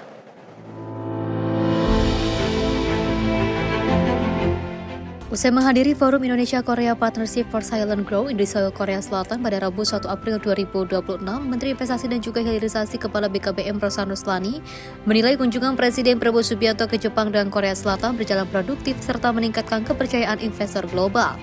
Keterlibatan langsung Presiden dalam dialog dengan pelaku usaha disebut menjadi faktor utama respon positif dunia bisnis. Dalam rangkaian kunjungan tersebut, pemerintah menggelar berbagai pertemuan strategis dengan ratusan pengusaha dan juga perusahaan besar dari kedua negara. Minat investasi pun terus meningkat dengan pertumbuhan investasi Korea sekitar 14% per tahun dan Jepang 8 hingga 9% per tahun di tengah ketidakpastian global. Mereka bisa menyampaikan langsung ke Bapak Presiden inputnya, kemudian feedbacknya dan juga apa kendala-kendalanya yang memang mereka ada di Indonesia, dan Bapak Presiden sangat responsif dan sangat terbuka, dan ini sangat direspon sangat positif oleh dunia usaha, sehingga kalau kita lihat di tengah gejolak politik maupun ekonomi di dunia ini, tapi kepercayaan dan minat dari investor baik dari Jepang maupun Korea, yang memang selama ini kalau kita lihat Jepang itu adalah investor nomor 5 terbesar Indonesia, dan Korea itu kurang lebih nomor 6 atau nomor 7. Kalau kita lihat juga investasinya juga meningkat, secara average itu Korea setiap tahunnya sekitar 14%, Jepang juga sekitar 8-9% setiap tahunnya. Selain itu, kehadiran Danantara sebagai sovereign wealth fund turut mendorong rencana investasi bersama dengan perusahaan besar seperti Lotte Chemical dan juga POSCO. Kami memang dalam proses menindaklanjuti untuk investasi bersama-sama dengan Lotte Chemical dan juga dengan POSCO, dengan nilai investasinya kurang lebih itu bersama-sama bisa mencapai 6 miliar dolar Amerika. Karena itu adalah modal utama dari setiap investasi yang merupakan adalah long term commitment kepada Indonesia, dan ini juga diakui oleh mereka semua, sehingga investasi yang masuk itu mereka malah menyampaikan untuk yang fase kedua, sekaligus sebagai Kepala Danantara melihat ini adalah suatu hal yang sangat-sangat positif, dan kami meyakini ke depannya investasi yang masuk ke Indonesia ini akan terus berkembang dan memberikan kembali lagi yang Bapak Presiden sampaikan berkaitan manfaat untuk kita semua. Pemerintah menegaskan akan mengawal realisasi komitmen tersebut guna memperkuat ekonomi nasional dan menarik investasi berkelanjutan. Tim redaksi Simpo TV melaporkan. Sementara itu, pemirsa, Presiden Prabowo Subianto tiba di tanah air pada Kamis dini hari usai kunjungan ke Jepang dan Korea Selatan. Presiden membawa komitmen bisnis 575 triliun dari kedua negara.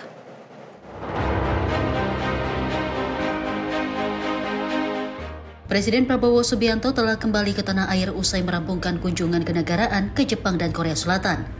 Presiden tiba di Pangkalan TNI AU Halim Perdana Kusuma pada Kamis 2 April dini hari dan disambut oleh Wakil Presiden Gibran Rakabuming Raka bersama sejumlah pejabat tinggi negara. Kunjungan ini menghasilkan komitmen kerjasama di berbagai sektor seperti investasi, energi, dan ekonomi digital dengan nilai mencapai sekitar 401,7 triliun rupiah melalui Forum Bisnis Indonesia-Jepang. Kunjungan dilanjutkan ke Korea Selatan di mana Presiden Prabowo bertemu Presiden Lee Jae-myung di Cheongwangde.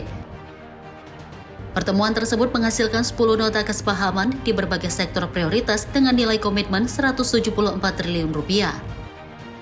Secara keseluruhan, komitmen bisnis dari kedua negara mencapai 575 triliun rupiah yang akan dikawal pemerintah untuk mendorong pertumbuhan ekonomi dan penciptaan lapangan kerja. Tim redaksi Simpo TV melaporkan.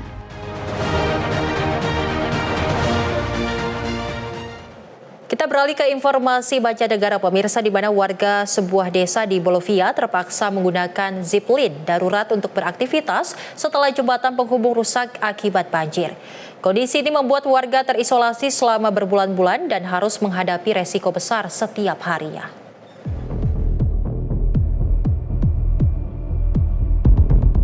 Akses warga desa Colpa Belgica, Bolivia dilaporkan terputus selama lebih dari 100 hari. Hal ini terjadi setelah jembatan utama hancur akibat banjir sehingga tidak ada lagi jalur penghubung dengan wilayah sekitar. Rekaman menunjukkan warga terpaksa menggunakan jeep line sederhana untuk menyeberangi sungai yang berarus deras. Jeep line atau tali darurat tersebut digunakan untuk pergi ke tempat kerja, sekolah hingga mengakses layanan dasar. Warga menyebut kondisi ini membuat masyarakat terisolasi total dan berisiko tinggi bagi semua kalangan, termasuk siswa dan tenaga pengajar. Warga juga mengaku telah berulang kali meminta pemerintah untuk segera membangun kembali jembatan, namun hingga kini pembangunan belum dimulai. Zipline atau lintasan tali darurat ini disebut dibuat karena kebutuhan mendesak setelah sejumlah insiden terjadi. Hingga saat ini, warga masih harus mengandalkan cara berisiko tersebut untuk tetap terhubung dengan daerah lain. Tim redaksi Sinpo TV melaporkan.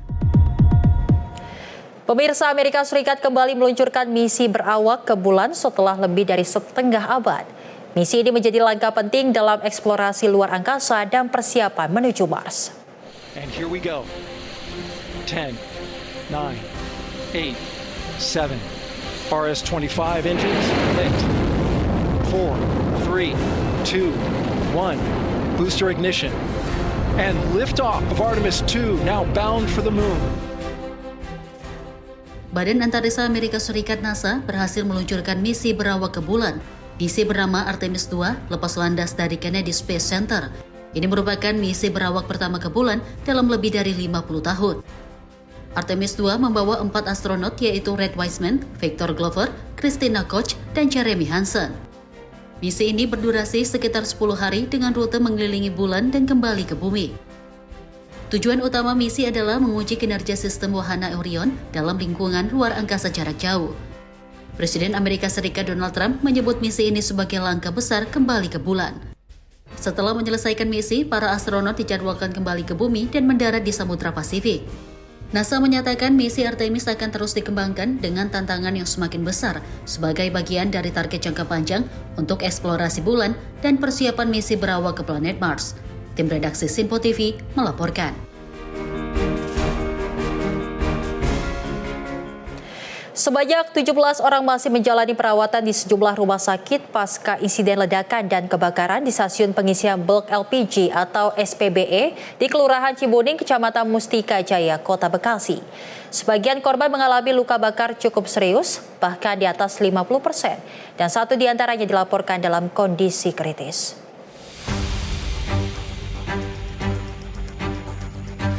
Kapolres Metro Bekasi Kota menyampaikan keprihatinan atas insiden kebakaran di stasiun pengisian bulk LPG atau SPBE di Kelurahan Cimuning, Kecamatan Mustika Jaya, Kota Bekasi, Jawa Barat. Berharap para korban dapat segera pulih meski saat ini masih dalam pemeriksaan puslapor dari Polda Metro Jaya.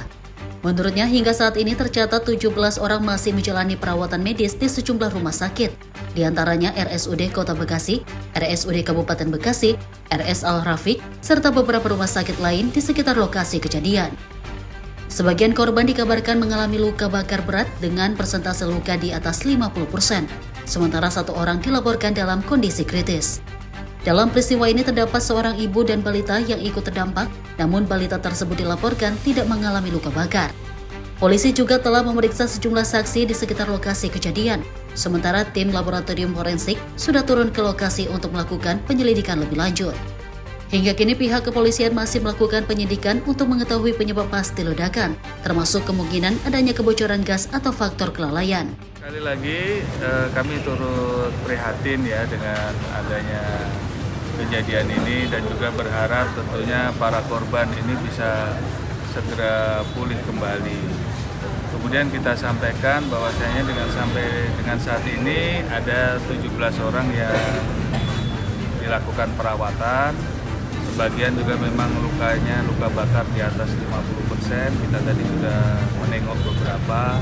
Ya, tapi harapannya nanti juga mudah-mudahan bisa segera pulih. Tapi memang ada satu yang kondisinya cukup kritis. Mudah-mudahan masih bisa segera kembali pulih lagi. Untuk saksi sendiri Pak, udah berapa yang diperiksa Pak? Untuk saksi-saksi juga sudah dilakukan pemeriksaan. Ini tadi dari forensik juga sudah datang. Semua sudah ini kan sudah untuk pemeriksaan juga sudah dilakukan. Kemudian juga warga-warga terdampak ini juga kita satukan, kita kumpulkan, kemudian kita berikan pemahaman untuk mereka nanti misalnya tinggal di satu tempat biar mudah kita saling berkoordinasi, dan juga ini juga ada sedikit bantuan untuk meringankan beban saudara-saudara kita yang terdampak. Pak, untuk penyelidikan sementara ada kebocoran apa ada kelalaian Pak dari pekerja sendiri Pak? Itu masih dalam proses penyelidikan ya. Pak, izin Pak, dari 17 itu adakah korban dari bayi Pak? Ada ibu dan balita ada.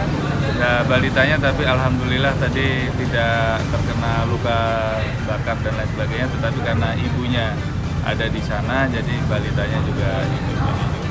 Nanti silakan dikomunikasikan dengan tim dari lapor mungkin bisa Pak, dari pihak perusahaan sudah dipanggil Pak? Apa ya? Dari pihak perusahaan sendiri sudah diperiksa Pak? Ya tentunya juga nanti akan dimintai keterangan. Berarti belum ada pemeriksaan ya Pak ya? Ya masih saksi-saksi di seputaran aja dulu ya.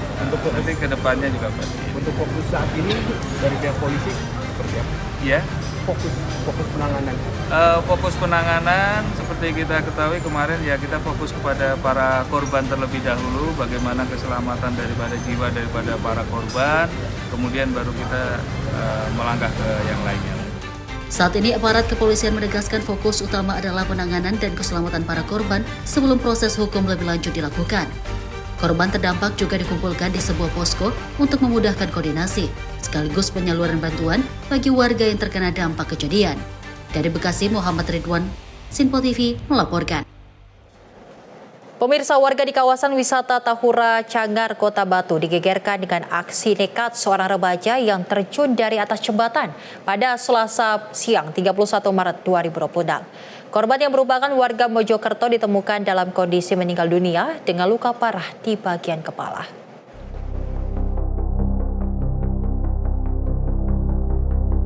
Sesosok jenazah laki-laki berinisial MMA usia 24 tahun ditemukan tergeletak di bawah jembatan Cangar, Desa Sumber Berantas, Kecamatan Bubi Aji, Kota Batu.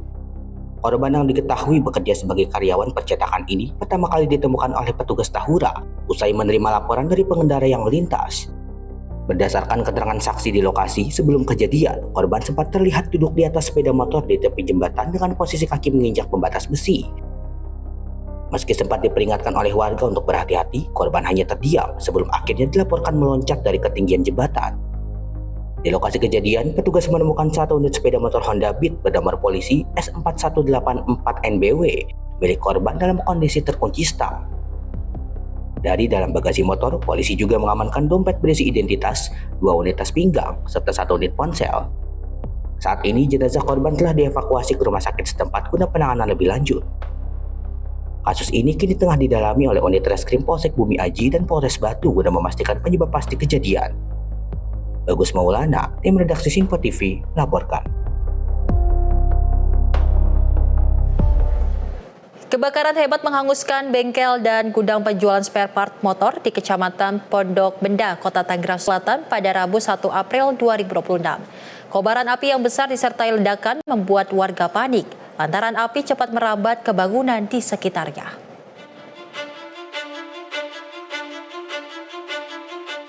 Kobaran api melahap seluruh bangunan bengkel dan gudang spare part motor di Jalan Raya Parakan. Material bengkel yang mudah terbakar membuat api sulit dikendalikan dan terdengar suara ledakan keras dari dalam bangunan. Tiupan angin kencang membuat api merambat ke lapak pedagang helm dan kelapa muda yang berada tepat di sebelah lokasi.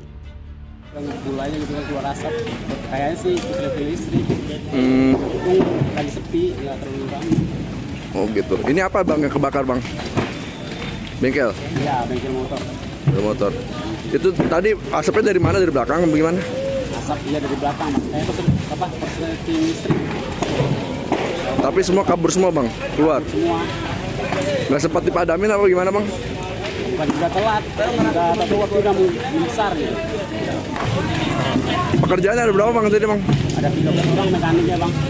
Tapi semua udah keluar semua? Semua aman. Sejumlah petugas pemadam kebakaran kewalahan hingga meminta bantuan oksigen tambahan guna pernapasan. Pihak kepolisian sektor Pamulang pun langsung berkoordinasi dengan Dinas Kesehatan untuk penanganan medis di lokasi kejadian.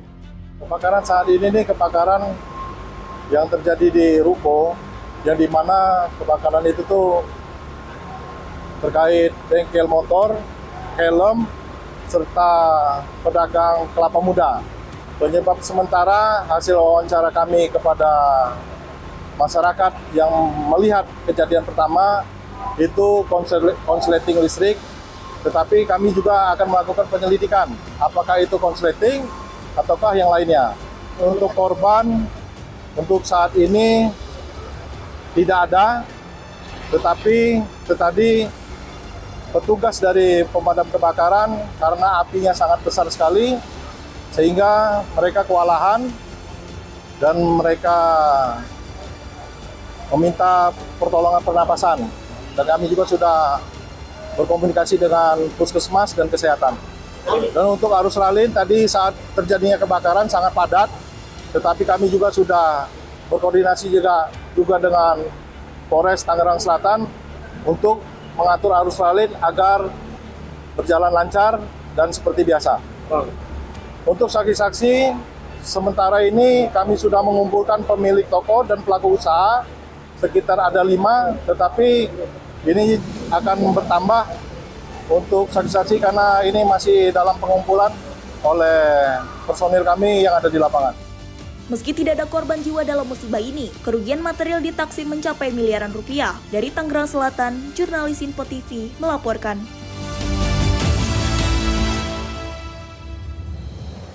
Rumah makan Sangu Akel di jantung kota Majalengka terbakar. Usai kejadian sempat viral di media sosial, manajemen rumah makan akan melakukan perbaikan. Kebakaran hebat melanda rumah makan Sangu Akel Cigale, Kabupaten Majalengka. Api dengan cepat menghanguskan sebagian bangunan hingga luluh lantak dan hanya menyisakan puing. Insiden ini sempat menyita perhatian masyarakat karena terjadi di tengah kota pada dini hari. Banyak warga mengabadikan kejadian ini hingga viral di media sosial, mengingat lokasi ini merupakan tempat kuliner favorit warga sekitar.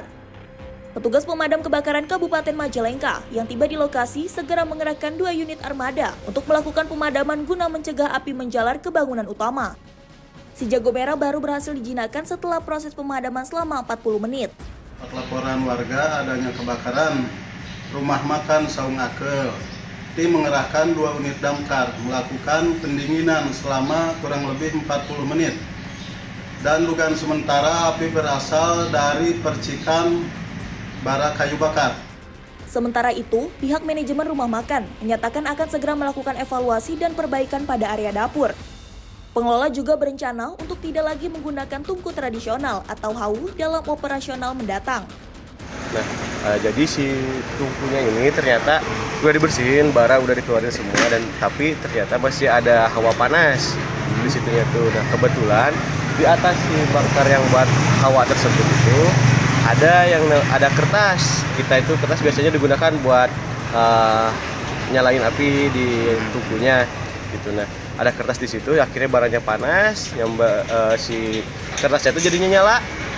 Kayak gitu jadilah kebakaran. Saat terjadi kebakaran, upaya yang dilakukan bagaimana itu?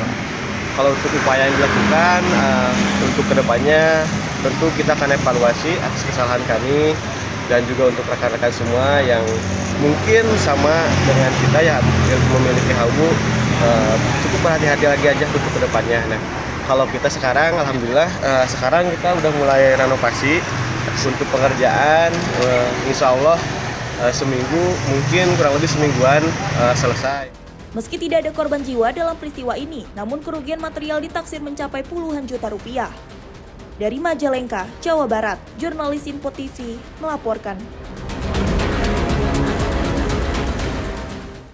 Pemirsa, informasi tadi menutup perjumpaan kita hari ini. Saya Azhar Putra, mewakili seluruh rekan kerja yang bertugas mengucapkan terima kasih, selamat malam, dan sampai jumpa.